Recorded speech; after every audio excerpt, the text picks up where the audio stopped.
যারা আল্লাহর জিকির করবে, যাদের মুখ জিহ্বা সর্বদা আল্লাহর জিকিরে ভিজা থাকে, মৃত্যুকালীন সময়ে ফেরেশতা আসবে, এসে তাদেরকে পাহারা দেবে। শয়তান যেন তাদেরকে ধোঁকা দিয়ে বোকা বানিয়ে ঈমান হারা করে কবরে নিতে না পারে, এজন্য ফেরেশতারা এসে পাহারা দেয়।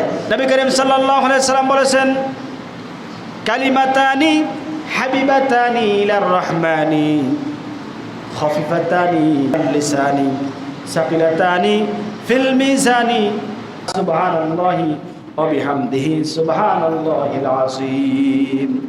নবীজি বলেন, দুইটি কথা আছে, দুইটি বাক্য আছে যা আল্লাহ তাআলার কাছে, রহমানের কাছে খুবই প্রিয়, অতীব প্রিয়, মুখে বলা সহজ আর মিজানের পাল্লা কিয়ামতের দিন ভারী করবে।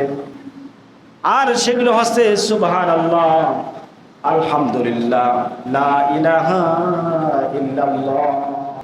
একবার সুবহানাল্লাহ বললে, বুখারী শরীফের হাদিস, আসমান এবং জমিনের যে ফাঁকা জায়গা আছে আল্লাহ সব দিয়ে পূর্ণ করে দেন সুবহানাল্লাহ।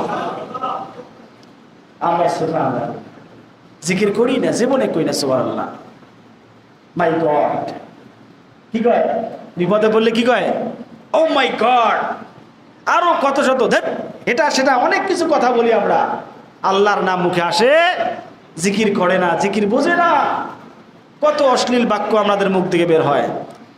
বন্ধু, আল্লাহ তাআলা আপনাকে বাক প্রতিবন্ধী বানান নাই, আপনাকে আল্লাহ তাআলা সুস্থ সাবলীল একটা জিহ্বা দিয়েছেন, যা দিয়ে আপনি কথা বলতে পারেন, সাউন্ড করতে পারেন।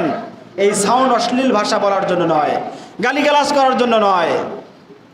যারা কথা বলতে পারে না তারা জানে যে এই জিহ্বার কত মর্যাদা। এক্সপ্রেশন করতে পারে না, মনের আবেগ আকুতি কাকুতি কাউকে বলতে পারে না। যারা বোবা তারা বোঝে যে আমার কি নাই। আল্লাহ তাআলা আপনাকে জিহ্বা দিয়েছেন কথা বলার জন্য, এই নিয়ামত অবশ্যই আল্লাহ তাআলার জিকিরের ক্ষেত্রে লাগাতে হবে, ঠিক কিনা? যারা আল্লাহর জিকির করে না তারা শয়তানের পাক্কা মুরিদ। আল্লাহ তাআলা পবিত্র কোরআনুল কারীমের মধ্যে বলেছেন, ওয়া মাইয়াইশু আন যিকিরির রহমান নুকাইয়িদ লাহু শাইতান। যারা আল্লাহর জিকির থেকে নিজেকে বিরত রাখে, যারা আল্লাহর জিকির করে না, আল্লাহ তাআলা বলছেন আমি তার সাথে শয়তান সেট করে দেই, ফাহুয়া লাহু করিন, অতঃপর সে হয় শয়তানের একনিষ্ঠ খাদেম, বন্ধু, প্রিয় বন্ধু। নাউযুবিল্লাহি মিন যালিক। এজন্য যারা জিকির করে তারাই হচ্ছে আল্লাহর বন্ধু। জিকির করতে হবে, সুবহানাল্লাহ, আলহামদুলিল্লাহ, আল্লাহু আকবার, লা ইলাহা ইল্লাল্লাহ, সর্বদা জিকির করবেন। আল্লাহ রাসূল বলেছেন, কোন ব্যক্তি যদি জিকির করে সুবহানাল্লাহ, আলহামদুলিল্লাহ, আল্লাহু আকবার বলে, প্রত্যেকটা বাক্য বলার সঙ্গে সঙ্গে জান্নাতে এক একটা করে ফলের গাছ তার জন্য নির্মাণ করা হয়। সুবহানাল্লাহ। জান্নাতে গিয়ে যে আপনি ফল খাবেন, এই ফলের গাছটা এখানে দুনিয়াতে গাড়তে হবে আপনাকে। এখানে গাড়বেন, এখানে মুখে আমল করবেন, আল্লাহ ওখানে লাগাবে, এরপরে মরার পরে যে খাবেন, ঠিক কিনা? সুবহানাল্লাহ, আলহামদুলিল্লাহ, আল্লাহু আকবার জিকির করবেন না, গাছ কম থাকবে, ঠিক কিনা? আল্লাহর নবী, বিশ্ব নবী মুহাম্মদ সাল্লাল্লাহু আলাইহি ওয়াসাল্লাম বলেছেন, জান্নাতীদের মনের মধ্যে কোনো ধরনের কোনো দুঃখ কষ্ট আফসোস থাকবে না, তবে তাদের মাঝে মাঝেই একটা দুঃখ কষ্ট হবে, আহারে অমুক সময় যদি আমি বেকার বসেছিলাম, আড্ডা দিচ্ছিলাম, সাপের খেলা দেখছিলাম, অমুক সময়টা আমার বেকার কেটে গেছে, ওই সময়টা যদি আমি খামাখা নষ্ট না করে জিকির করতাম সুবহানাল্লাহ, আলহামদুলিল্লাহ, লা ইলাহা ইল্লাল্লাহ, আল্লাহু আকবার, আজকে জান্নাতে আমার নিয়ামত আরো অনেক গুণ বৃদ্ধি পেত। সুবহানাল্লাহ। জান্নাতীদের কোনো দুঃখ থাকবে না, এটাই তাদের আফসোস থাকবে। বন্ধুগণ, দুনিয়াতে সময় অনেক না বেশি, অল্প দিন আছি আমরা, আর কবরে থাকবো চিরকাল। কবরে কি? অনন্তকাল, চিরকাল, যার শেষ নাই। ওখানে যদি ধরা খান, বাঁচার বুদ্ধি নাই। দুনিয়ার জীবন তো মাত্র কয়েক সেকেন্ডের, আখিরাতের তুলনায় কি কয়েক সেকেন্ড, একটা মুহূর্ত মাত্র। এই মুহূর্তের জন্য আপনি সারা অনন্তকালকে হারাচ্ছেন। কত বোকা! এখনো নামাজ পড়তেছেন না, এখনো হারাম খাওয়া, সুদ খাওয়া বাদ দিতে পারেননি, এখনো দাড়িটা রাখতে পারেননি, এখনো আপনার দিনের কথা, কোরআনের কথা, আল্লাহর কথা হৃদয়ের মাঝে আপনি আনতে পারেননি। খুবই দুঃখজনক। কখন যে কার মৃত্যু আসবে, মৃত্যু আসলে আমলের দরজা কি বন্ধ, সবের দরজা বন্ধ। তওবার দরজা বন্ধ। সুতরাং এই মৃত্যু আসার আগেই আমাদেরকে কি ইমানদার হতে হবে, ইমান নিয়ে কবরে যেতে হবে, আমল নিয়ে সব নিয়ে কবরে যেতে হবে। দুনিয়াতে যেমন যার যত টাকা বেশি তার সুখ শান্তি বেশি, মর্যাদা বেশি, আখেরাতে যার যত বেশি সওয়াব, যার যত বেশি নেক আমল, তাদের মর্যাদা বেশি, খানা বেশি, সম্মান বেশি, তাদের মর্যাদা বেশি। আখেরাতে যার মর্যাদা বেশি তারাই সফল, তারাই প্রকৃত সফল। আখেরাতে যারা ধরা খাবে তারা প্রকৃত ব্যর্থ। দুনিয়াতে আপনার বিপদে আপদে আপনার কিচ্ছু নাই, আপনি যত বড় বিপদে পড়েন না কেন কেউ না কেউ আপনার পাশে গিয়ে দাঁড়াবে, ঠিক কিনা? আপনি না খেয়ে আসেন, কেউ না কেউ আপনার পাশে গিয়ে দাঁড়াবে, খেতে দেবে।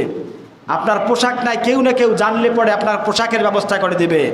কিন্তু আখেরাতে কবরে আপনার একটা সওয়াবের কারণে, একটা আমলের অভাবের কারণে জাহান্নামের ফয়সালা হয়ে গেছে। নিজের স্ত্রী, নিজের সন্তান, নিজের মা বাবাও এই সবটা আপনাকে দিতে রাজি হবে না। কি এক ভয়াবহ দিন! ইয়াউমা ইয়াফিরুল মারউ মিন আখিহি ওয়া উম্মিহি ওয়া আবিহি ওয়া সাহিবাতিহি ওয়া বানি ইলা আখিরুল আয়াত। আল্লাহ তাআলা বলেন সেই দিনটা কত ভয়াবহ, যেদিন ভাই তার ভাই থেকে পালাবে, বাবা মা তার সন্তানকে পরিচয় দেবে না, মা বাবা তার সন্তান থেকে পালাবে, সন্তান মা বাবা থেকে পালাবে, বন্ধু তার বন্ধু থেকে পালাবে, নেতা কর্মী থেকে পালায়ন করবে, কেউ কাউকে পরিচয় দেবে না। মায়ের গর্ভের সন্তানকে ফেলে দিয়ে সেদিন গর্ভের সন্তানের চিন্তাও তার মাথায় আসবে না। এমন এক ভয়ঙ্কর দিন হবে কিয়ামতের দিন। ওই দিন কেউ কাউকে পরিচয় দেবে না। সেই দিন আল্লাহর রহমত আর আমল ছাড়া, নবীর সুপারিশ ছাড়া সেই দিন কেউ কারো কোনো উপকারে আসবে না। কোনো ধন সম্পদ, কোনো গচ্ছিত সম্পদ, যশ খ্যাতি কোনো কাজে আসবে না। কোনো পীর আউলিয়া বুজুর্গ আপনার কাজে আসবে না। আপনার আল্লাহ এবং রসুল সাল্লাল্লাহু আলাইহি ওয়াসাল্লাম, আবার আপনার আমল, সৎ আমল ছাড়া, আল্লাহর রহমত ছাড়া সেই দিন আপনার কেউ কোনো উপকারে আসবে না। ওই দিনকে আল্লাহ ভয় করতে বলেছেন। আর আল্লাহ তাআলা বলেছেন, ইয়া আইয়ুহাল্লাযীনা আমানুত্তাকুল্লাহা ওয়াল তানজুর নাফসুম মা কদ্দামাত লিগাদিন ওয়াত্তাকুল্লাহ ইন্নাল্লাহা খাবীরুম বিমা তা'মালুন।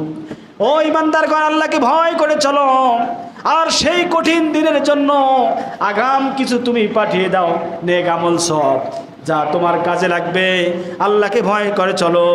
তুমি যা দুনিয়াতে করো, তোমার সমস্ত কর্মকাণ্ড সম্পর্কে দুনিয়ার কেউ না জানলে আল্লাহ তাআলা তোমার সমস্ত কর্মকাণ্ড সম্পর্কে জানেন। দুনিয়ার সবাইকে ফাঁকি দেওয়া গেলেও আল্লাহকে আপনি ন্যানো সেকেন্ড, 1 সেকেন্ডের জন্য আপনি ফাঁকি দিতে পারেন না। আপনি কতটুকু আল্লাহকে ভালোবাসেন, আল্লাহর দ্বীনকে ভালোবাসেন, নবীজিকে ভালোবাসেন, কোরআনকে ভালোবাসেন, আল্লাহ ভালো জানেন। আর আপনি কতটুকু আপনার ব্যবসা বাণিজ্য, আপনার বাড়ি গাড়ি, টাকা পয়সা, নেতা নেত্রী, রাজনৈতিক দলকে ভালোবাসেন, এটাও আল্লাহ তাআলা ভালো করে জানেন। আপনার ভালোবাসা কোন দিকে বেশি, তার হিসাব অনুযায়ী কিয়ামতের দিন আপনার ফয়সালা হবে। যদি আল্লাহ এবং আল্লাহ রসুলকে, দ্বীনকে, কোরআনকে, আলেম ওলামাদেরকে আপনি বেশি ভালোবাসেন, আখিরাতকে বেশি ভালোবাসেন, কিয়ামতের দিন আপনার জান্নাত হবে। আর যদি দুনিয়াকে বেশি ভালোবাসেন, দুনিয়া, রাজনৈতিক দল, নেতা নেত্রী, বাড়ি গাড়ি, টাকা পয়সা, এগুলোকে বেশি ভালোবাসেন, আখিরাত আপনি হারাবেন। নবী করিম সাল্লাল্লাহু আলাইহি ওয়াসাল্লাম বলেছেন, জান্নাতুল ফিরদাউসের মধ্যে প্রত্যেক আদম সন্তানের জন্য ঘর বানা আছে, বিল্ডিং বানা আছে, গাছ গাছালি সব পরিবেশ করা আছে। কিন্তু সেখানে যারা যেতে চায় তাদেরকে সেখানে পাঠিয়ে দেওয়া হবে, আর যারা যেতে চায় না তাদেরকে তা থেকে বঞ্চিত করা হবে। কথা কি বুঝছেন? দুনিয়াতে যারা আখিরাতের জন্য আমল করে না, এর মানে হচ্ছে তারা জান্নাতে যেতে চায় না।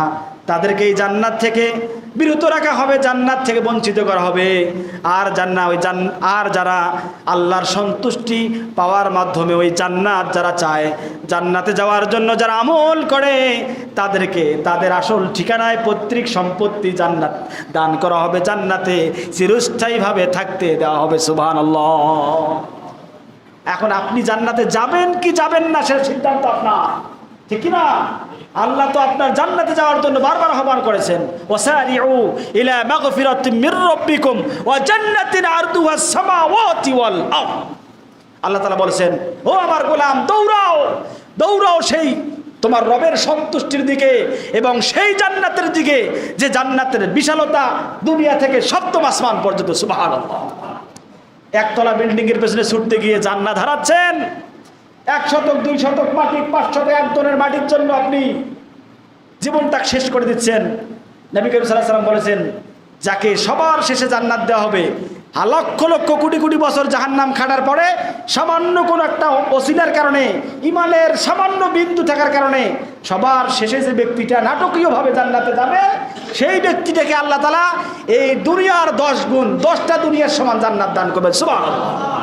কিন্তু আপনি যদি চিরস্থায়ীভাবে জান্নাত হারান, তাহলে কি হারালেন? 2-1 শতকের মাটি 5 শতক 10 জন 20 জন 1 একর 10 একর 50 একর 10 তলা বিল্ডিং এর জন্য, ক্ষমতার জন্য আপনি আখিরাত হারাচ্ছেন। অথচ এই জমির মালিক তো 200 বছর আপনি ছিলেন না। 200 বছর 100 বছর 50 বছর আগে এই জমির মালিক কে ছিল? যারা ছিল আপনি তাদেরকে চেনেন না, ঠিক কিনা? 100 বছর পর 200 বছর পর এই জমির মালিক কে হবে আপনি জানেন না, ঠিক কিনা? দুনিয়ার সম্পদ দুনিয়াতেই থেকে যাবে, ফাঁকতে মাঝখানে আপনি জাহান্নামের বলি হলেন, ঠিক কিনা? ঠিক কিনা? এত সম্পদের মায়া। আল্লাহর ঘরের মসজিদের কাজ হয়, লক্ষ কোটি টাকার মালিক 50,000 টাকা 1 টন রড সিমেন্ট বের হয় না, ঠিক কিনা? ঠিক কিনা? যে মা বাবা এত সম্পদ দিয়ে গেল, ওই মা বাবার নাজাতের জন্য তো 1 টন রড দেওয়া যায়, ঠিক কিনা? 1 শতকের মাটি বিক্রি করে টাকা দেওয়া যায়, তাই না? আরে আপনার মা বাবা তো আপনাকে 100 শতকের মাটি দিয়ে গেছে, বিল্ডিং দিয়ে গেছে। ওই মা বাবা যা দিয়ে গেছে তাদের জন্য আপনার বের হয় না। আপনার মতো নিম্ন খারাপ আছে? আপনি মারা যাবেন, আপনার সন্তান আপনার জন্য 1 টাকা দান করবে না, ঠিক কিনা? ঠিক কিনা? আফসোস। আখিরাতের পুঁজি আমরা জোগাড় করব, এই জন্য আমরা জিকির করবো সবসময়। কি কার জিকির করলে আল্লাহর কাছাকাছি যাওয়া যায়। সবসময় জিকির আকরাম বাকরাম হাবিজাবি জিকির করবো না, জিকির করব জিকিরের বাক্য সুবহানাল্লাহ, আলহামদুলিল্লাহ, আল্লাহু আকবার, লা ইলাহা ইল্লাল্লাহ। আল্লাহু আকবারের বিরুদ্ধে যারা, তাদেরকে শনাক্ত করে বর্জন করা আপনার ইমানি দায়িত্ব। কি রাজপথে আল্লাহু আকবার স্লোগান দেখলে অনেকের চুলকানি ভাষা আছে না নাই? এইরকম দল আছে না নাই? রাজপথে আল্লাহু আকবার স্লোগান নিজেও দিতে পারে না, অন্যরা দিলে তাদেরকে লাঠি নদীর পিঠটায়, ঠিক কিনা? ঠিক কিনা? এরা মুসলিম হতে পারে না, এরা মুসলিম নয় যারা মুখে আল্লাহু আকবার স্লোগান দিতে পারে না।